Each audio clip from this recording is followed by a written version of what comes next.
Hello everybody, me GhostCritic back with a long overdue comic book haul. I feel we haven't done one for a little bit, and yesterday me and my partner went out for a drive, which in retrospect might not have been the greatest idea because the weather was terrible, the snow came down. We went back to a town that we'd been only once before, and always driving around a town that you're unsure of, well, things get a little bit heated trying to find somewhere to park.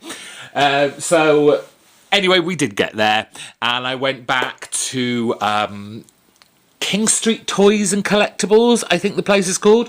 It's a tiny little shop down a side alley. You wouldn't guess really from the front that it had comic books because it's all kind of vintage toys kind of deal, but in the back there are some comic book long boxes that I got to hunt my way through, and I found some pretty much modern age comic books. It actually wasn't until I got home that I realised these are all X related. It's our favourite mutants, the X-Men, in all sorts of guises and kind of franchises within Marvel's X universe, but that's fine. Filled in a lot of gaps for me in certain places for certain titles, and I picked up some extra little bits. Let's get on with it, and we'll start with the oddest one. I'm not quite sure why I picked this one up, although I'm kind of a passing collector of Dazzler, but I don't know why I was attracted to this because the cover is terrible. It's clearly a photo of someone pretending to be Dazzler in the shadows. Maybe it was the fact that it was a double-sized issue. Maybe it's because in this issue it's revealed her shameful secret from her past. But it was £1, so I picked it up. Basically, everything here is £1, by the way. So there's about 40 comics. I could have bought a lot more, but for £1 each, I thought I'd kind of be a little bit sensible. But like I said, I could have bought a lot more. And then found I didn't even realise the Exiles had an annual. I was a collector of this run, loved it to pieces, and this was perhaps the one and only annual that came out. Like I said, I didn't even know this run had one, but I was happy to find that. Then we get on to the runs that I found of certain titles that I am collecting. This is Astonishing X-Men. These particular issues that I found written by Marjorie Liu, who's currently doing Monstrous over on Image Comics. But that's issue 49. Issue number 52. Issue number 53, Wolverine cover there. And that was all for Astonishing X-Men. Oh, sorry, there's 54. You thought there was another one. And then we got to Excalibur, just the one issue I found that I didn't have, and that was issue 110. So almost finished that. Still a bit to go on it, but they're easy to find in all sorts of places. Then a nice run of Uncanny X-Men filling in gaps from the 2000s right up to a little bit more recently. We've got issue 373, 374, 376. Great floating heads cover there that we all like but mock at the same time. Issue 377. And then we jump a bit to issue 487, Ed Brubaker's run on Uncanny X-Men, before he did some great work over at Image. Issue 489, part of the Endangered Species storyline.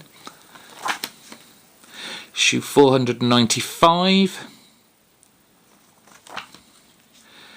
Issue 500. Managed to find that, and for £1, because it's obviously a double length issue. That was good. Issue 501.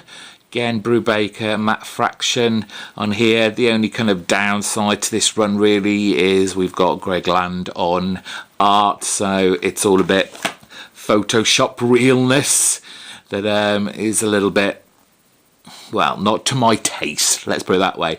Issue 502, issue 503, 505, got a great Dodson cover there.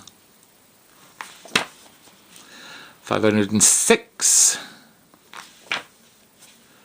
507, jump up again to issue 523. Malfunction now writing this on his own. This is apparently a variant edition. I don't know whether it's just like a second printing or what, but you know, it's all they had there and it filled in a gap. 542, tying in with the Fear Itself storyline. Again, unfortunately, Greg Land on the art. I just don't really have a clue what's going on with this issue. A cover on here. I mean, it looks like some demon is grabbing onto Colossus, but I don't even know who this is. But what exactly is she doing? She's kind of holding up the hand. She should be trying to pry it open. I don't know. But it's a nice pose that he's probably found and decided to take and put on the cover. Who knows?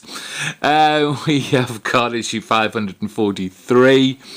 A little bit of a... Whoops. Oh, we're going to drop them everywhere. Issue number 543. Then we move on to X Factor, which is a great title that I have been trying to collect and definitely managed to fill in a lot of gaps here. Let me just put these. Oh, these are going to be out of order now, but you get the point. Right, here we go. Issue 107.